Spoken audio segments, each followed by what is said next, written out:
You're listening to Free Zone Radio.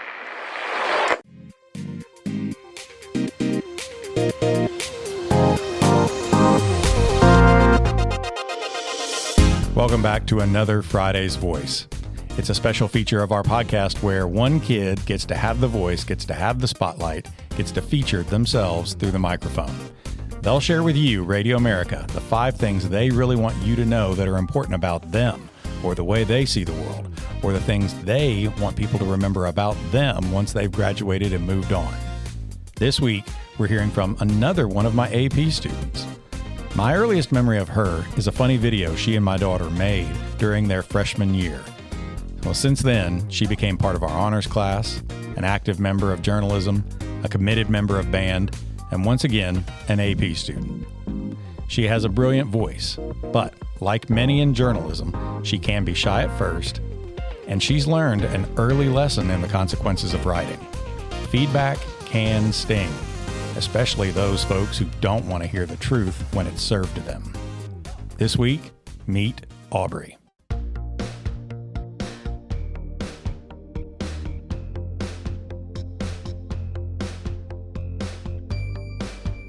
Hi, my name is Aubrey. I'm in a few clubs. I'm in beta and journalism and in band and student council.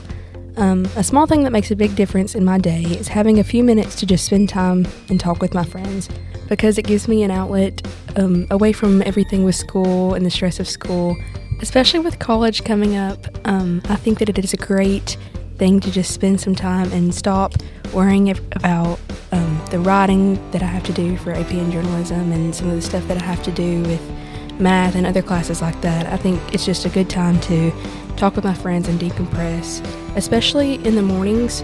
It gives me time to just sit down and not have to worry about upcoming things, to stress about my future and stuff like that, which I have to do that every day anyways, or my grades and stuff like that. But I think that just having some time to just sit there and talk is a lot better than for my mental health. The book that has made me a reader was All the Missing Girls by Megan Miranda, which that used to be my favorite book, but now my favorite book is The Hiding Place by Corrie ten Boom. So I started reading, really reading in 8th grade. I became just obsessed with reading books, and I think that the first book I ever read that was thriller-wise that got me into it was called All the Missing Girls by Megan Miranda, and it was just a thriller book. It was very run-of-the-mill, just a classic formulated book, but it got me into the genre, and that was my favorite book up until about a few years ago. Months ago, actually. My favorite book now is called The Hiding Place by Corrie ten Boom, which she is a Christian author, and she survived the Holocaust, and so it goes into a bunch of details about World War II and just gives her experience. I think it has helped me grow as a Christian and just as a reader. And it talks about perseverance and how she has been through all this stuff and yet she stayed faithful to Christ, and just in general she helped other people go through that while she was suffering herself. And you could just tell that she loved people, and she loved God. And so it's helped me grow as I just need to be more of a people lover, empathy, show people that you love them. Something that makes me feel like a part of a community is when I can write an interesting story that the community reads and appreciates. This all started my freshman year when I started with Newspaper Club, which is actually just a very small group of people, and we would just write about some of the news that happened with our school and everything. And obviously that has changed a lot. It's now journalism. There's lots of kids in the class. But I wrote an article about White County High School being an award school, and it was on the expositor and everything, and that was such a big deal to me my freshman year. And now I write articles for big things about how the second block changed. The expositor picked that up, I think. I've written opinion pieces that the expositors picked up. I enjoy letting people read my work, and the compliments and everything, it just uplift me, and it gives me new hope, I guess. Some of my challenges, especially with writing for journalism, is that you'll always have compliments. I've gotten emails saying that I do great work, but you also have the people who are not going to love everything that you do. With the criticisms has come lots of anxiety. I am a people pleaser. I seek a lot of approval from everybody. And I especially have had recently with one of my opinion pieces, I had a reader who was not exactly happy with what I wrote. And I think that the challenge of just trying to get back into the swing of things, like I took it pretty hard. And so I've had a lot of anxiety writing lately, just not trusting what I'm doing.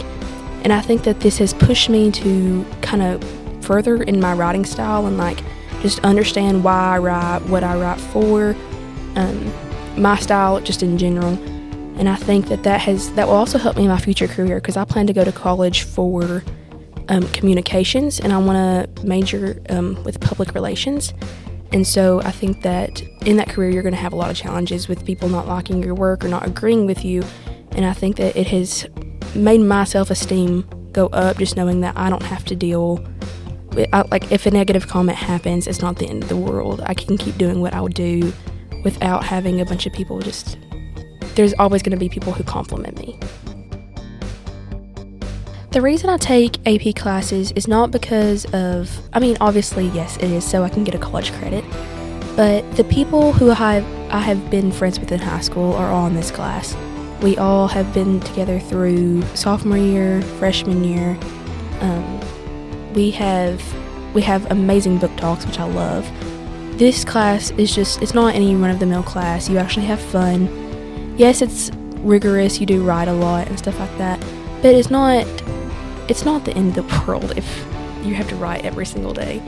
You get to analyze things and find the symbolism in things, and I don't do that just in this AP class. I do it in the world. When I see the sky is blue, I think of, blue can symbolize just about anything, really, like white, like during weddings and stuff like that. I went to a wedding a few weeks ago, and I saw the white wedding dress, and I immediately thought about purity and all the stuff, the symbolism in that. I think I would want future me to just tell me that, like, it's gonna be okay. Obviously, you're gonna face this, but you're gonna grow through it.